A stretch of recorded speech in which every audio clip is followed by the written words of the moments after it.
Okay. 3, 2, 1. Hello, we are here. We're going to make some fried tortilla cups. This is inspired by a dish that I used to get when I was a kid. This is in the 70s. I don't think they're in business anymore, but there was a restaurant called the Candlelight Inn in Arlington, Texas. They made these crispy tacos that had instead of your traditional taco shells, you know, they had like these cups, tortilla cups. And so I'm going to attempt to recreate that.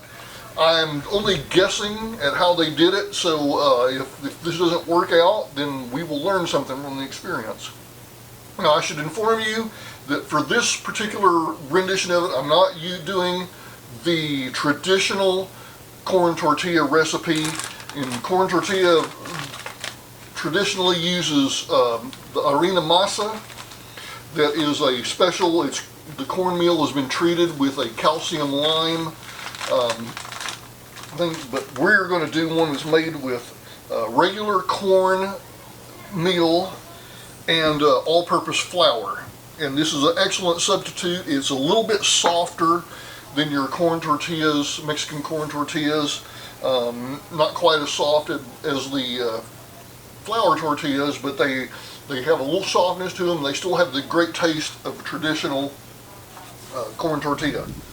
Now, so what we're going to do, we're going to add I've got 2/3 cup. This is a 1 cup container, but we got a tick mark here that's for 2/3, so I got it filled up to there. I'm going to add that. And then in the 2 cup container, I've got it filled to the tick mark. That's 1.5 cups. Now to mix this, I'm going to need a spoon. So let's grab a spoon for it.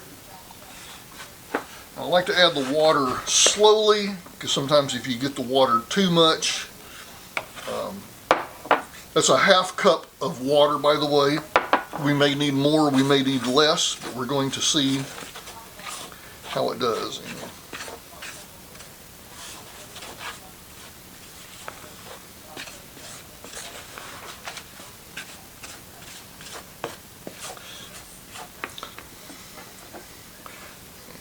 More. It's looking a little dry, so I may have to add a little bit more. But what you do is you add it slowly, because if you get it too thin, it's not going to do right. The recipe also calls for 4 tablespoons of vegetable oil. We're using olive oil in this case. I'm going to kind of just eyeball 4 tablespoons.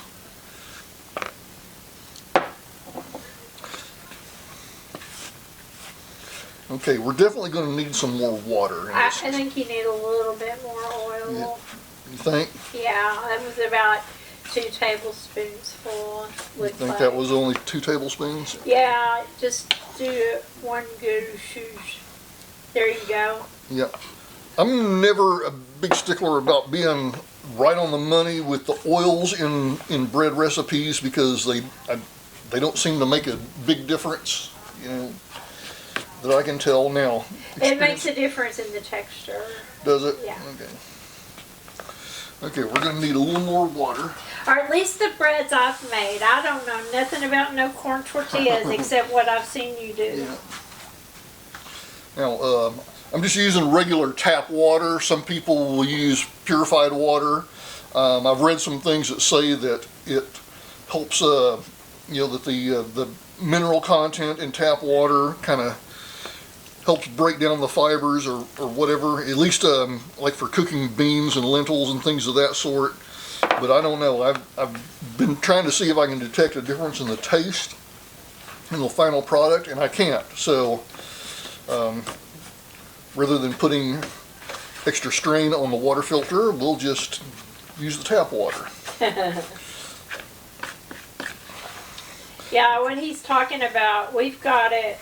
Let me see. There's that little bitty tap right there. That is purified water that Frank installed, so we have it on tap all the time. Yeah, it's a reverse osmosis.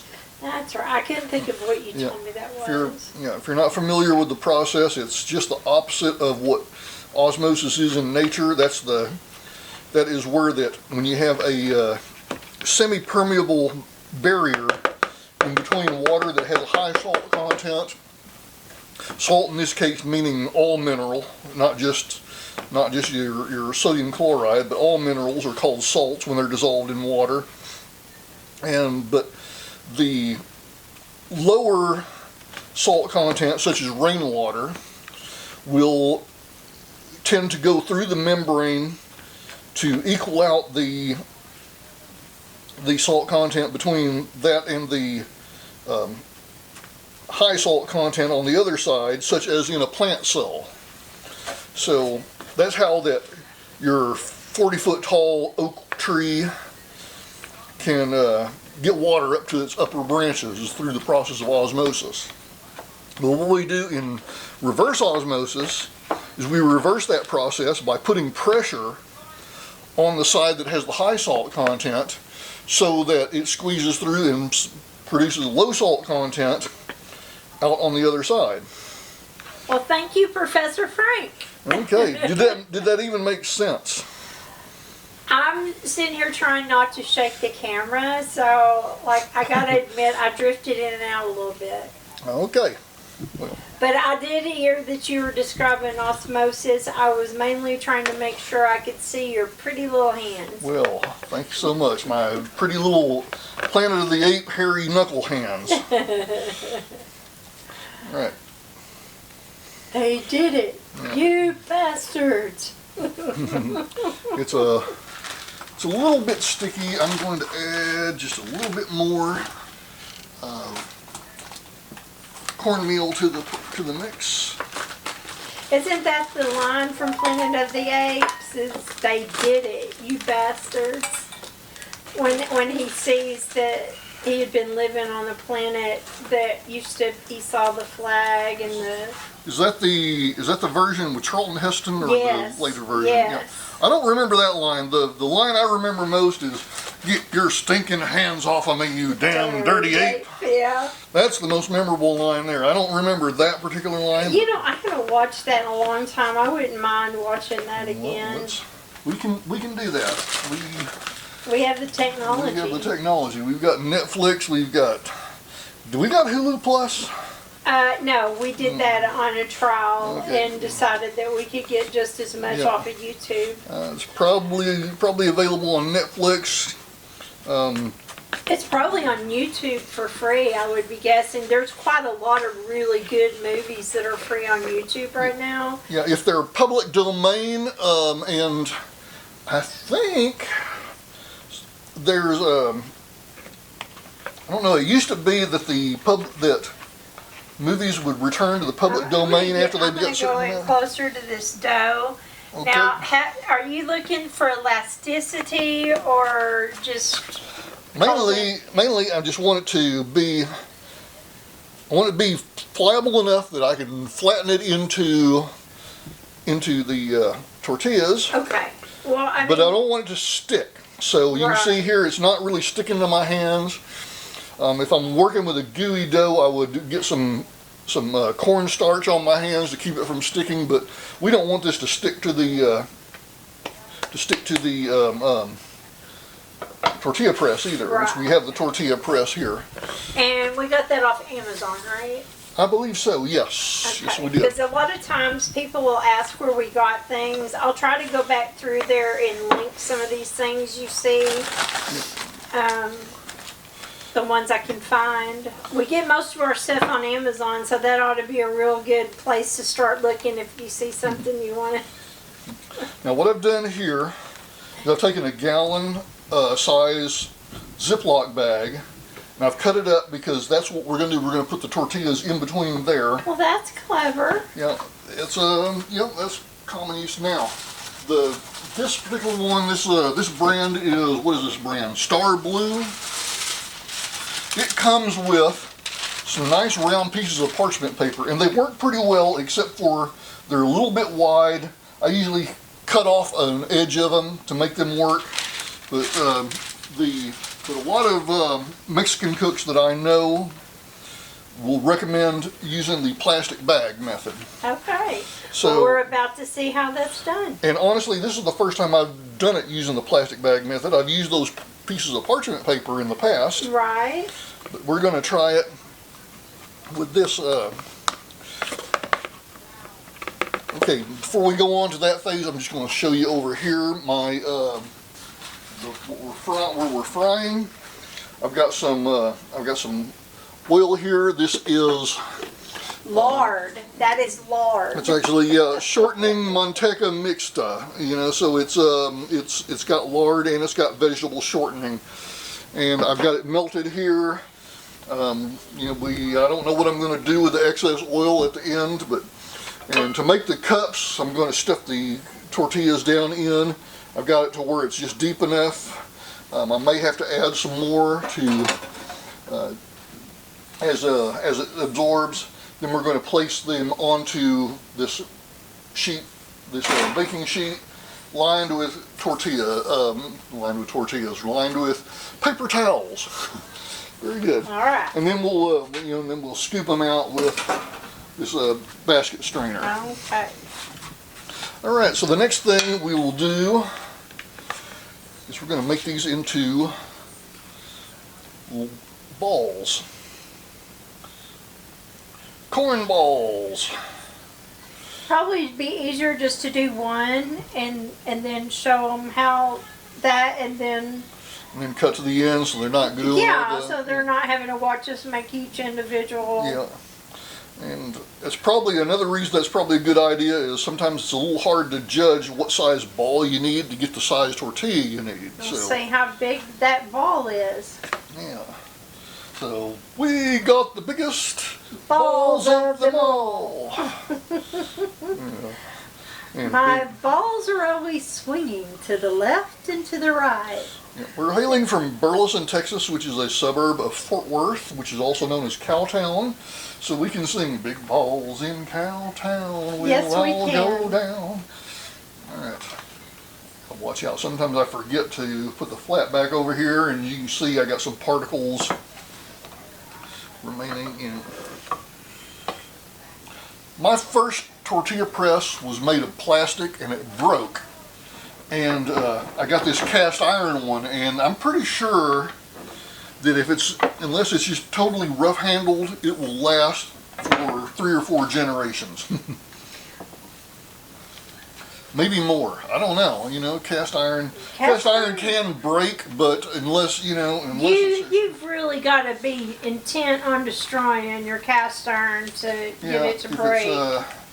If it's get some extreme, go from extreme cold to extreme hot, that might fracture the metal or something. But you really got to kind of. We'll give all of our. For when we die, Matthew can have our cast iron. Okay, he's the little chef on my side of the family. Well, very nice. Matthew's my son. You catch his gaming channel. He's Game Gang X on TikTok. He does that professionally, and he's a clip channel. Well, very nice. Yeah, okay. I got to brag on my son a little bit now. Yeah. All right, so I've got the oil's probably hot enough because it's melted, but I can see some ripples in there, like it's trying to congeal again. So it's going to heat up. Meanwhile, probably it's a good idea to give this a little turn so that get it the other side down. Yeah, so flatten. Sometimes because of the leverage, it kind of tends to press like this, and so to make sure it's flat and even, we give the tortilla a little turn so that it presses again. It's probably not absolutely necessary, but I've seen it recommended from tortilla chefs. So there we go. You want to very carefully peel the plastic away from the tortilla. I have an idea. Next tortilla, maybe flour the plastic bag. I don't know. Yeah, a little dusting with cornstarch Yeah, that'd probably be keep- better. keeps things from sticking. But Now here's the real test. here it is, and we're going to give it a test. So drop it in. Uh-oh. That did not go as planned. Okay, Alright. that's okay. We're going to. This is. We'll do another one. Yeah, we'll be like pancakes. We'll, first one didn't go, so. Meanwhile, I'll squash out another ball. Mad scientists don't get it right the first time. That's right. That's why they get mad. As long as our lab doesn't explode. Yeah, well, I think we're in less danger of that since you're doing the cooking. Yeah. Now we gotta. Now, when I cook, we make sure the fire extinguisher is in sight at all times. Gets a little wild up in here.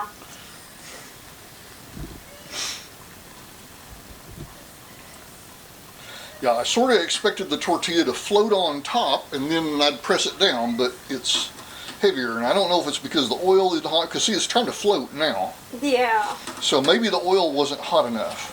that's a possibility, but you know, we could still stuff it. Okay, and we'll go ahead and let that, You might can crunch that down a little bit. let's see. Okay, I think so. It's not going to get the perfect cup shape like I was going for, but that's okay. This is an experiment. You see, I don't need to make the tortilla quite this large because there's a lot of excess. I see that. On the other side That's there. probably where things started going south, is you need a smaller tortilla. Don't you think? Probably so. Well, your ladle, though, seems to be making indentions like you wanted. I think if we, like you said, get a smaller tortilla, I think it'll work. We shall find out. We shall find out. But I know one thing, that tortilla is going to be delicious because you make very good tortillas. Well, thank you so much.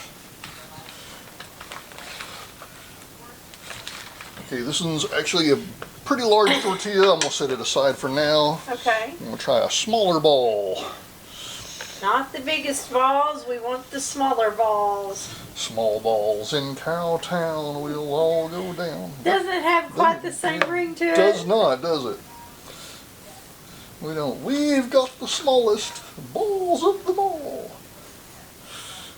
You know, I think the fanciest dance I ever went to was a dinner banquet, but it was not called a ball. What actually constitutes it being a ball?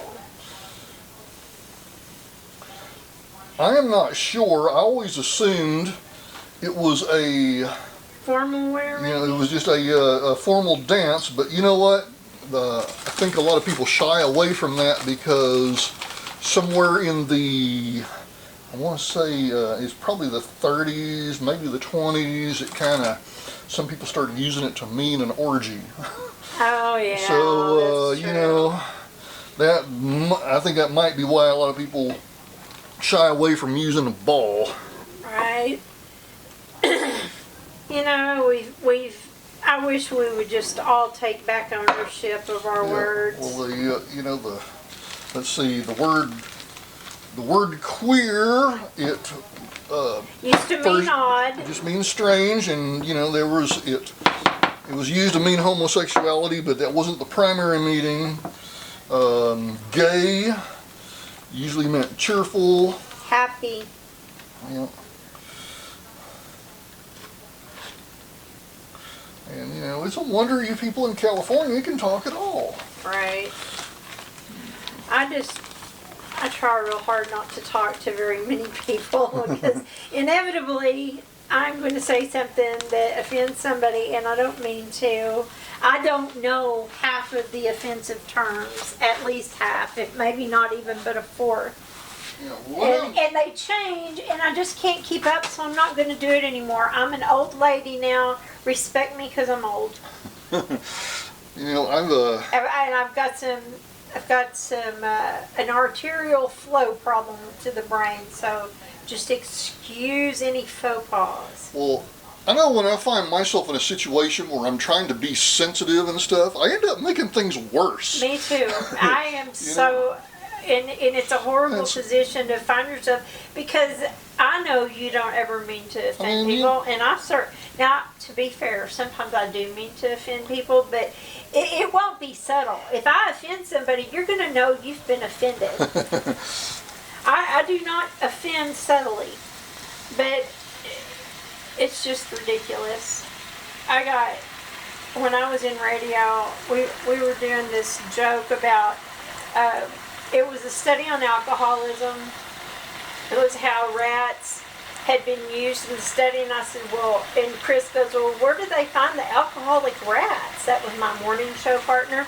I said, probably at a pet store on the wrong side of the tracks. It was a joke. Did you know? This lady called me a racist. Wow. And I said, what was racist about what I said? They said, you assume that everybody on the other side of town is just bad people. I said, ma'am, I live on that side of town. I know what I'm talking about. I apologized to her because, publicity and all that good stuff, but it was ridiculous because I was not thinking that when I said it. I was actually making fun of myself. Okay, this is forming more of a cup like I was wanting to do. That looks great, honey. Yeah. It's not the consistency of the restaurant like I was going for, but let's give it a moment to cool. I'm gonna go ahead and turn this off because we're not gonna film me doing the whole thing. I'm gonna give that a minute to cool to see how it is. It looks like it puffed a little bit. It looks like it's crispy. So anyway, I'm gonna take a taste of this one. You like taste? Yes. Yeah. Yum. Yeah, that's pretty good. And this is fried in lard and vegetable shortening. So if you're watching your trans fat, I'm gonna watch it go up tonight. That is really good, honey. Good, You make some good tortillas. let's see how That's right, girls. He's all mine. And later on, we got some taco meat filling. We had tacos the other night, and we have plenty of the taco meat left over, so we're going to fill that in there. Oh yeah, that's right. Let's see. This is a little bit hot still, but I'm going to give it a try. Was that more the consistency you wanted? A little bit thicker. But next time we'll try it with some of the masa harina. See if that makes a difference. But Oh no, they're so good. But this is not bad. This is not the that would be such a good pastry. yeah. But it's not the it's not like the Candlelight Inn restaurant. I know where that is. I've been there. Have you? Is it even still in? I have to check see if it's I don't think it's still there anymore, but yeah. This was in the 1970s. I was just a kid, and we'd go there and I went in the 90s. In the 90s, so it was still in the 90s. That's a pretty good long run, but so I'll have to look that up. But you know what? This isn't bad. It's very doable, and so if you're wanting to do something different for taco night, this could very well fly. All right. So very good, and we'll see you on the other side.